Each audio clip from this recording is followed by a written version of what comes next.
I overheard it like a scene from a bad holiday movie. Muffled voices carrying down the hallway, the faint clink of wine glasses, laughter that wasn't meant for me to hear. My mother's voice, sharp but smug, cut through. She doesn't have kids. She doesn't have plans. Of course she'll babysit. 7 children all day, Christmas Eve and Christmas morning. She'll do it. She always does. My stomach dropped, the words lodging like ice in my chest. They weren't asking, they were assigning. I stood frozen, listening as they mapped out their Christmas freedom, talking about shopping sprees, late-night parties, sleeping in while I wrangled nieces and nephews hopped up on candy canes and Santa's promises. My name became a utility in their mouths, not a person, just the built-in babysitter.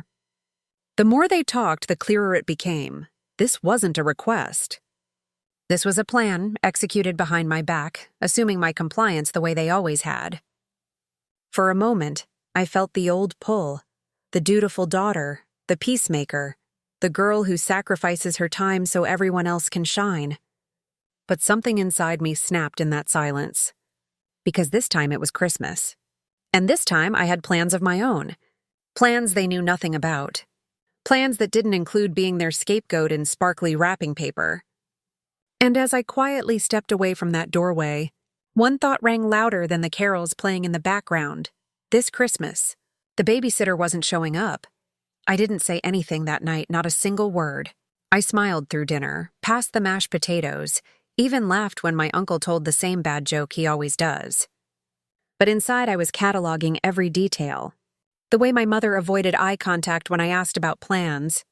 The way my sister-in-law bragged about their upcoming ski trip, not once acknowledging that it was only possible because they had me lined up to watch her 3 kids. The way my brother poured himself another glass of wine, smirking, like this was all some family joke I hadn't been let in on. It hit me that this wasn't just about babysitting. It was about the role I had been shoved into my entire life. The reliable one, the single one, the one with no children of her own, the one who could always be counted on to help out. Every time I gave in, every time I bit my tongue, I made their lives easier at the expense of my own. And the worst part? They expected it. Not with gratitude, but entitlement. As if my time didn't belong to me at all. When I drove home that night, Christmas lights blinking on every street corner, I felt the weight of years pressing down. All the times I'd missed out on my own holidays, my own celebrations, my own rest, because someone else needed me to fill in. I thought about the last Christmas when I'd been stuck cleaning up after a horde of kids tearing through wrapping paper while their parents lounged with cocktails. I thought about the headache, the sticky floors, the fact that not once did anyone say thank you. The realization settled in my bones like steel. If I went along with their plan this year, it would never stop. They would keep using me until I had nothing left. And that night, driving past glowing windows filled with families who actually respected each other, I made a decision. This Christmas was going to be different. They thought I was trapped, but they had no idea what I had already set in motion. The days leading up to Christmas were a blur of carefully controlled silence on my part and smug assumption on theirs. Nobody asked me directly if I was free because they didn't need to. They had already spoken for me, spoken over me, carved out my time like it was theirs to use. My mother called 2 days before the holiday. Her tone syrupy and calculated. "Make sure you're here by noon on Christmas Eve. The kids will need lunch, and you know how wound up they get before presents." She didn't ask if I was coming. She told me, like she was scheduling the housekeeper. I held the phone against my ear, nodding even though she couldn't see me, and my voice came out calm, almost pleasant. "Sure, Mom." Inside, though, I was already packing my bags for something entirely different. Because what no one knew, not my mother, not my siblings, not anyone, was that I had bought myself a plane ticket weeks earlier. I had been debating for months whether I could actually go through with it. A solo Christmas trip, just me, somewhere quiet and beautiful, somewhere where I wasn't a servant in the shadows. I booked it in a fit of courage, my heart pounding, the confirmation email feeling like freedom delivered to my inbox. And then I kept it hidden, guarding it like a secret flame, waiting for the moment when I would finally let it burn bright. Every time they mentioned their plans, parties, dinners, ski slopes, I stayed silent, thinking about my own plan. The place I was headed had snow-covered streets, a little cabin rented just for me, no one to answer to, no one to babysit. Just me, a warm fire, and peace I hadn't felt in years. The closer the day came, the more I noticed the way they spoke about me. "She's used to it," my sister-in-law said when her husband worried that 7 kids might be too much for one person. Used to it, like my exhaustion was a family tradition, like my boundaries didn't exist. And that's when I realized they didn't even see me as a person anymore.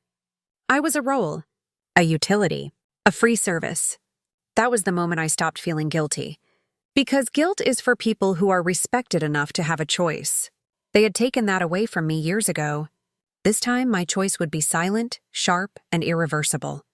On Christmas Eve morning, while they were sipping coffee and getting ready to dump their kids on me, I would already be thousands of miles away. I could almost hear the chaos when they realized it. And for the first time in years, the thought of their disappointment didn't crush me. It set me free. Christmas Eve morning arrived crisp and cold, frost painting the edges of my windows like delicate lace. My suitcase was already packed, neatly zipped shut at the foot of my bed, every item folded with care like a quiet act of rebellion. While the rest of my family was busy corralling their children into minivans, probably still laughing about how Auntie was going to handle all 7 kids, I was slipping into a taxi bound for the airport. The driver asked if I was traveling for the holidays, and I smiled. Not the forced, brittle smile I wore at family gatherings, but a real one. "Yes," I said simply, finally for myself. At the airport, the terminal buzzed with energy, families rushing with oversized teddy bears and gift bags, kids sticky with candy canes. But I walked through the crowd lighter than I had in years. Every step away from home felt like cutting another invisible string that had tied me down. My phone buzzed at 11:47 a.m. Mom, then again, my sister-in-law. The preview on the screen said, "We're almost there, hope you're ready." "They're bouncing off the walls already, LOL.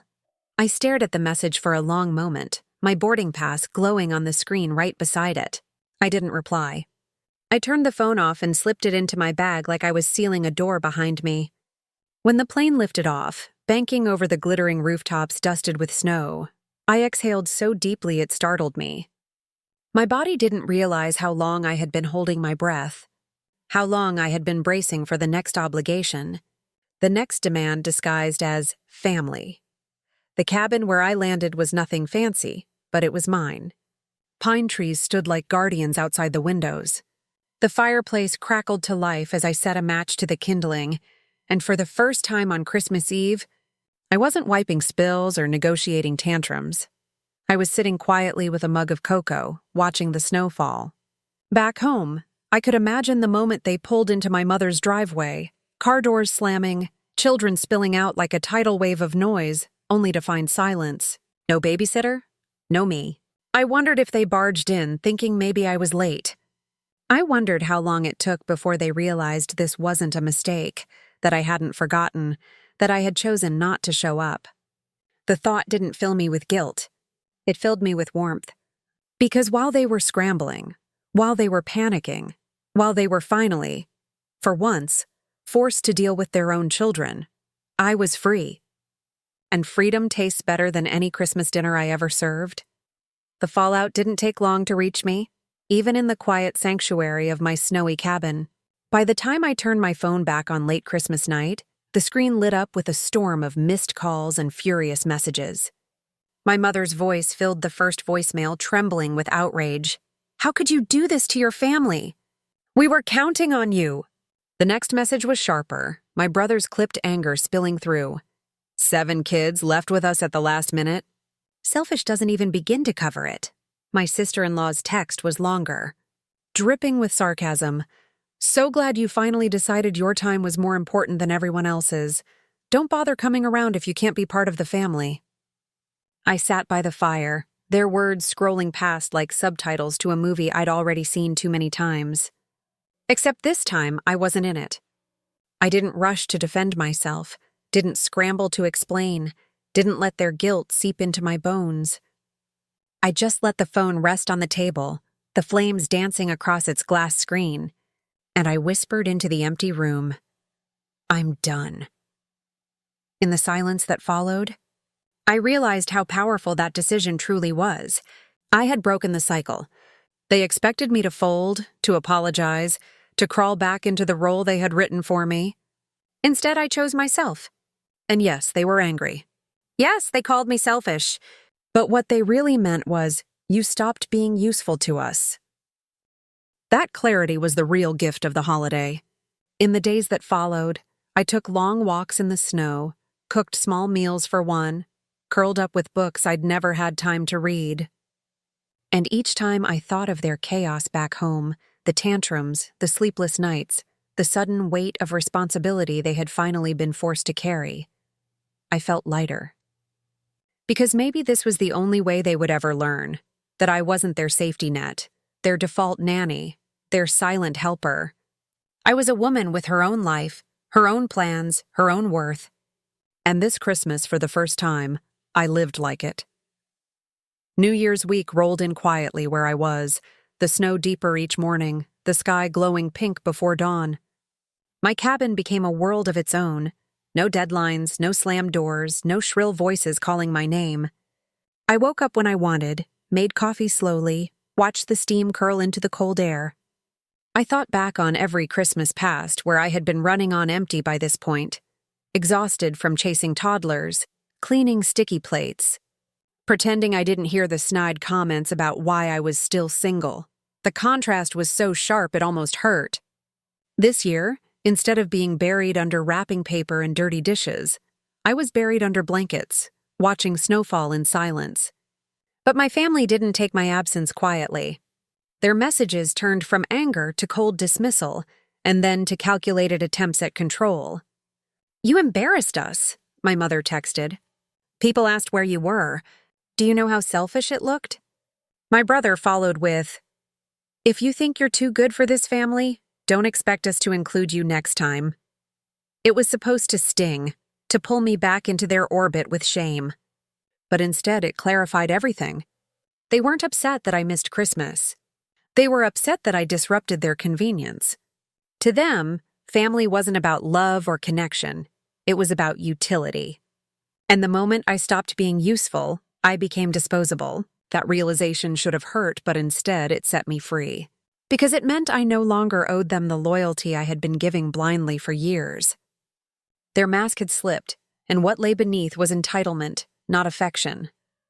I wrote a letter that night, not to send, but to release the words I had swallowed for too long.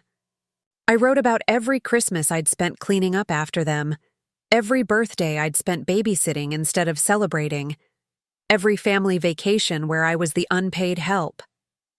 I wrote about the guilt trips, the manipulation, the way they treated my life like it was on pause until they needed me. And when I finished, I folded the pages neatly and set them into the fire. The flames ate the words greedily, and with each curl of ash I felt lighter. By the time midnight struck, the only thing left was the steady crackle of the fire and a deep certainty in my chest. I wasn't going back. Not to their plans, not to their roles, not to their version of family. The future stretched out in front of me like the snowy roads beyond my cabin, uncertain, maybe even lonely at times, but finally, truly mine.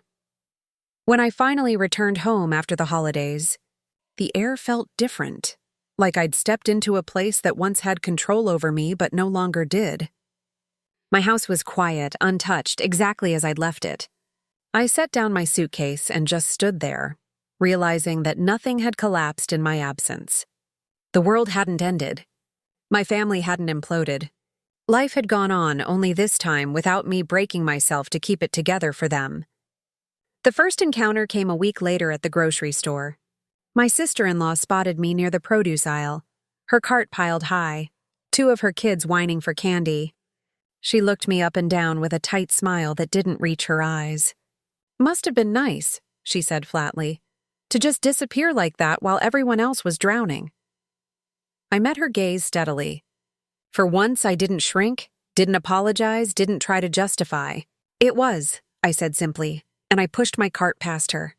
The shock on her face was almost satisfying. That evening, my mother called again. Her tone softened into false sweetness. "We just don't understand, honey. You've always been part of the family traditions. Why change now?" Her words were loaded, designed to reel me back in. But I had learned something important during my time away. When people only value you for what you give, withholding yourself is the loudest truth you can speak. "Because I'm done being taken for granted," I told her, my voice steady. There was a pause on the other end, like she hadn't expected me to say it out loud. But once spoken, the boundary became real, a wall they couldn't unhear. After that, invitations came less often. Group chats went silent around me. I could feel myself being pushed to the edges of their circle, framed as the selfish one. And instead of hurting, it felt like breathing. Because what I gained in distance was worth more than the scraps of approval I used to chase. On weekends, I filled my time with things I loved. Long walks, painting, planning trips on my own terms. My life grew in ways it never could have while I was trapped in their cycle of obligation. And the more I lived it, the clearer it became. Their anger wasn't proof I'd done something wrong. It was proof I'd finally done something right. By spring, the silence from my family had settled into something permanent, not just temporary punishment. At first, they tried little jabs, voicemails about how the cousins missed you, or texts reminding me of upcoming birthdays, written less like invitations and more like demands. But when I didn't fold, they withdrew. Easter came and went without a single word from them, and for the first time, I spent the holiday not surrounded by screaming children or condescending comments, but in a small cafe downtown sipping coffee, watching families pass by outside. It was quiet, almost too quiet, but it was mine. What surprised me most was how quickly I stopped missing them. Or rather, how quickly I realized there was nothing to miss. All those years I'd clung to the idea of family as if it was sacred, unbreakable, unquestionable. But when I stripped away the guilt and obligation, what was left was a group of people who didn't see me, didn't value me, didn't even want me around unless I was serving a purpose. Without that role, I was invisible, and being invisible to them was still better than being exploited by them. Sometimes, late at night, I caught myself remembering the way Christmas mornings used to feel when I was a child, before the responsibilities, before the roles. The smell of cinnamon rolls, the excitement of unwrapping gifts, the way the tree lights glowed in the dark. Then I compared it to the years that followed, when I was the one cleaning the mess, holding crying toddlers, missing the joy because I was too busy managing everyone else's. And I realized I hadn't lost a family. I had lost an illusion. That realization gave me permission to build something new. Slowly, carefully, I started forming traditions of my own. Sunday dinners with friends who never asked me to sacrifice myself for their comfort. Road trips where I chose the route, the music, the pace. Birthdays spent celebrating me instead of explaining why I was still single. The life I was building didn't have the chaos of children underfoot or the false praise of "you're such a good aunt." But it had something I hadn't felt in years. Respect. And respect, once tasted, is impossible to forget. Summer arrived, and with it came the final confirmation that my family had quietly written me out of their script. No invitations, no updates, no photos of gatherings forwarded to me like before. I found out through a distant cousin's social media post that they had all gone on a beach trip together. Siblings, spouses, kids, even my mother. And no one had even bothered to mention it. The old version of me would have been gutted, pacing my apartment, wondering what I'd done wrong, drafting long apologetic messages to beg my way back in. But the woman I had become simply looked at that smiling photo, all of them sunburned and grinning, and felt relief. Because I wasn't in the background holding someone else's child while the real adults clinked glasses. I wasn't the one cooking in the rental kitchen while everyone else lounged. I wasn't their convenience. I was free. That trip showed me more than anything else that their love had always been conditional. conditional on my silence, my compliance, my willingness to disappear into service. Once I stopped offering those things, I stopped existing to them. And that truth stung for a moment, yes. But then it gave me clarity. Family isn't just blood. It's not people who claim you only when it suits them. It's the ones who show up, who see you as more than a utility, who celebrate your boundaries instead of punishing you for them. And once I understood that, the ache of being left out turned into something else entirely. Opportunity. With that empty space came room for new people, new traditions, new ways of living. I started saying yes to invitations from coworkers I'd always brushed off because I was too busy with family. I joined a local book club, spent afternoons by the lake, even took myself on another trip, this time to the mountains, where I hiked trails without anyone waiting for me to come back and clean up after them. With every choice, every step forward, I reclaimed a little more of myself. And when I thought about Christmas, the one where I had finally refused to be their babysitter, it no longer felt like rebellion. It felt like the first chapter of a life I should have been living all along. Autumn crept in with crisp mornings and leaves that burned orange and red, and I realized almost a full year had passed since that Christmas. My family still hadn't reached out beyond the occasional pointed text from my mother, always framed as though I were the one who had abandoned them. We don't know why you've decided to isolate yourself. It's sad you've chosen selfishness over family. Each message carried the same theme: blame, guilt, never once acknowledgement of what they had done. I stopped replying altogether. Silence became my strongest answer, because the truth was, I wasn't isolating myself. I was finally free to live, and my life had grown wider in their absence. I had new friends who valued me, not for what I could give, but for who I was. I had weekends filled with choice instead of obligation. I had peace.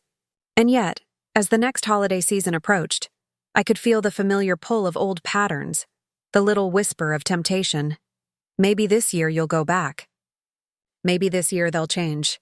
But then I remembered the years of being invisible, the years of being used, the years of being told my time and my boundaries didn't matter.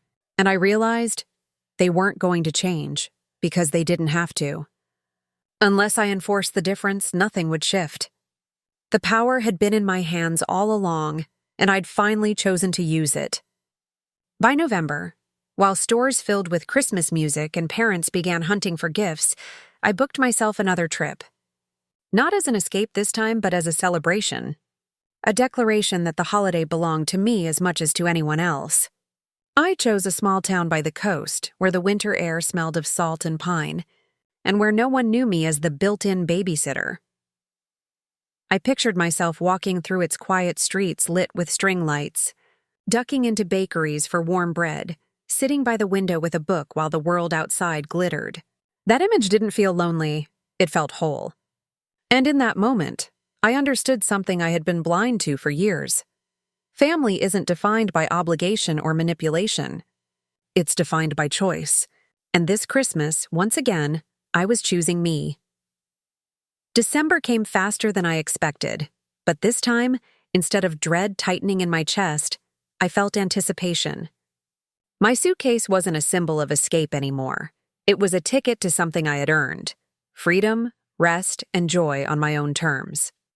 As I packed sweaters and books, I thought about how last year I'd done it trembling, terrified of the backlash. This year, I zipped the bag with steady hands, no hesitation. The night before I left, my phone buzzed again with a family group text I'd been ignoring for months. My brother wrote, "Christmas dinner at Mom's 2 p.m. Everyone's bringing something. Don't be difficult this year." The word struck me, not as an invitation, but as a command, the same old assumption that I existed to fall in line. I read it twice, then deleted the message. No explanation. No excuse, just gone. When Christmas morning came, I was already miles away, standing on a rocky coastline where waves crashed against the shore and gulls circled overhead. The town was quiet, its shops shuttered for the holiday, but the air smelled of salt and wood smoke, and I breathed it in like medicine. I walked with a hot drink in my hands, listening to the sea instead of children screaming, feeling the cold wind on my face instead of the heat of resentment burning in my chest.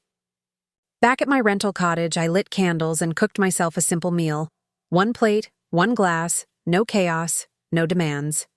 It wasn't extravagant, but it was mine.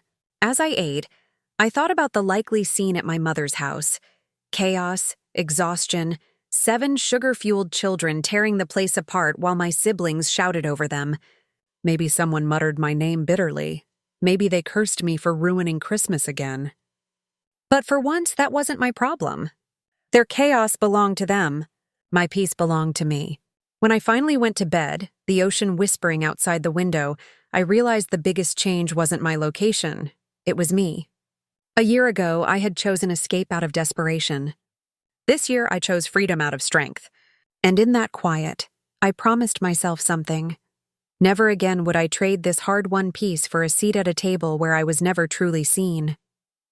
The new year rolled in, and with it came a calm so steady it felt like armor. By January, I'd stopped checking for their names on my phone entirely. The silence that once felt like punishment now felt like space. Wide, open space I could finally fill with things that mattered. I signed up for a pottery class, something I'd always wanted to try but never had the time for, because my time had never been mine. The first time I shaped clay on the wheel, messy and imperfect, I laughed out loud, a sound that felt strange in its freedom. It struck me then how rare laughter had been when I was bound to my family's demands. Most of my smiles back then had been tight, polite, performative. Now they were real. By February, I had built routines I loved. Quiet mornings with coffee and journaling, evenings spent with friends who asked me about my life instead of assuming I had none. We planned trips, shared meals, celebrated each other's wins. They didn't need me to sacrifice myself to prove my value. They valued me simply because I was there. And still, every once in a while, my mother's voice would echo in my memory. Family is everything. But I'd learned the hard truth. Family isn't everything if it costs you yourself. The old me would have bent under the weight of those words, desperate to prove loyalty. The woman I had become heard them as a warning, a reminder of what I'd escaped. As spring thawed the last of the snow, I felt something I hadn't felt in years. Hope, not tied to anyone else's expectations, but rooted in my own choices. I wasn't the babysitter anymore, the scapegoat, the background character in their story. I was writing my own. And the more I lived it, the more I knew. I hadn't lost my family. I had lost a cage, and what I gained instead was a life that finally, truly belonged to me. By summer of that second year, the contrast between my old life and my new one was so sharp it was almost surreal. There were weekends when I'd catch myself in the middle of something, hiking with friends, laughing over wine on a patio, sitting on my balcony with a book as the sun went down, and I'd think, 2 years ago, I'd have been scrubbing juice stains out of someone else's carpet right now. The thought didn't fill me with bitterness anymore. It filled me with gratitude that I had walked away. My family's silence had grown into something permanent, and by then I understood it for what it was. Not a wound, but a boundary. They had shown me who they were, and I had finally believed them. Every now and then, word would trickle back through extended relatives, whispers about how selfish I'd become, how I had abandoned tradition, how Christmas wasn't the same without me. But beneath their accusations was the truth they'd never admit. Christmas wasn't the same because they actually had to do the work themselves. No built-in babysitter, no scapegoat to dump their stress on. They weren't mourning me, they were mourning their convenience. And once I saw it that way, their absence stopped hurting altogether. That July, I booked another trip, this time to Italy, a dream I'd put off for a decade because there was always some family obligation pulling me back. I wandered through Rome, Venice, Florence, marveling at art and history, tasting food that felt like a celebration with every bite. Nobody knew where I was except the people I chose to tell. Nobody demanded I cut my trip short to babysit. Nobody expected me to explain why I deserved to be there. For once, I lived as though my life mattered just as much as everyone else's. And somewhere between the quiet canals of Venice and the crowded piazzas of Florence, it struck me. They might never call me again, might never soften their stance, might never forgive me for choosing myself. But forgiveness wasn't something I needed from them anymore. I had already given it to myself. When autumn returned once more, it felt like I was standing on the other side of a wall I'd finally climbed. The air smelled of wood smoke, shop windows filled with pumpkins, and everywhere people were beginning to talk about the holidays. 2 years earlier, that season had filled me with dread. Now it filled me with anticipation. Not because of family traditions, I had none left with them, but because I had learned to make my own. My friends and I planned a small Thanksgiving together, potluck style, where everyone actually pitched in instead of leaving it to one person. I laughed until my cheeks hurt, the table crowded with food and voices, and for the first time, I realized that this was what family was supposed to feel like: chosen, mutual, warm. When December came, my phone buzzed with a single message from my mother. It was short, almost perfunctory. "Christmas dinner? 2 p.m. You're welcome to join if you behave." I stared at it for a long moment, a hollow ache twisting in my chest, not because I wanted to go, but because it confirmed what I had always known. Their love was conditional. I thought about replying with something sharp, or explaining again why I wasn't coming. But then I remembered the peace I had fought so hard to create. I deleted the message and turned off my phone. Instead, I spent that Christmas morning with a friend's family who had invited me without strings attached. There were kids there too, running around in pajamas, but it felt different. I wasn't expected to parent them. I wasn't invisible. I was a guest, treated with respect, handed a cup of coffee, included in the laughter. Later that night, back in my quiet apartment, I lit a candle and thought about how far I'd come. My family could keep calling me selfish, keep telling their story of how I'd changed. The truth was, I had changed. I had stopped letting them drain me. I had chosen myself. And though it had cost me the illusion of family, it had given me something greater, the reality of freedom. The third winter came, and by then the absence of my family wasn't a wound I kept pressing. It was a scar I barely noticed most days. But as December unfolded, the world around me made it impossible not to think of them. Storefronts glittered with tinsel, Christmas songs spilled out of radios, and co-workers buzzed about their travel plans. In the past, those sights and sounds would have tied knots in my stomach, because holidays had always meant pressure, obligation, a countdown to being swallowed alive by their demands. Now they were a backdrop to something entirely different. I had built new traditions. A circle of friends who, like me, had complicated families, started a ritual we called Chosen Christmas. Each year, we pooled money, rented a cabin, decorated it together, and filled it with food and music. The first time we did it, I half expected the same exhaustion to creep in, like muscle memory. But it never came.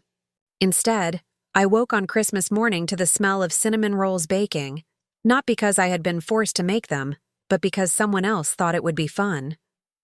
We exchanged gifts slowly, laughing, taking pictures, no chaos, no sharp words. Later, we bundled up and walked in the snow, our boots crunching as we pulled sleds like children, our breath hanging in the frosty air. For the first time since I was young, Christmas wasn't something to survive. It was something to savor. And yet, even in that warmth, memories of the past sometimes tried to claw back. Late at night, lying under twinkling lights strung across the cabin, I would hear echoes of my mother's voice saying, "You ruined Christmas for everyone." The accusation lingered, poisonous in its simplicity. But I fought back with truth. No, I had saved Christmas for myself. I had reclaimed it from people who saw me as a tool, not a person.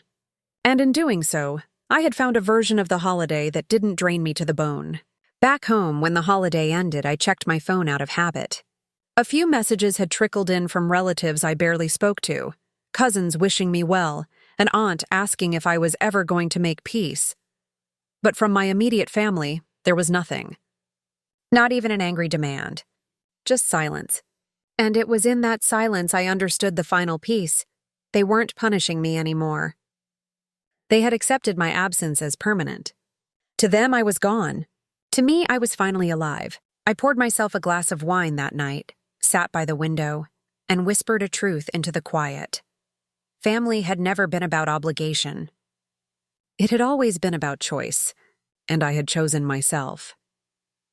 By the time the 4th year arrived, the sharp edges of my family's absence had dulled into something almost weightless. Life had filled itself in ways I could never have imagined back when I was still shackled to their expectations. My calendar was no longer dictated by babysitting duties or last-minute phone calls demanding my help. Instead, it was filled with dinners with friends who laughed until midnight, weekends spent traveling on my own terms, and mornings where I actually woke rested instead of drained. That Christmas, I didn't feel the familiar ache of wondering whether they would reach out. I didn't check my phone compulsively, didn't wait for their half-hearted invitations. Instead, I booked a ticket to a small European city I'd always dreamed of visiting, one with cobblestone streets and Christmas markets that glowed with lanterns.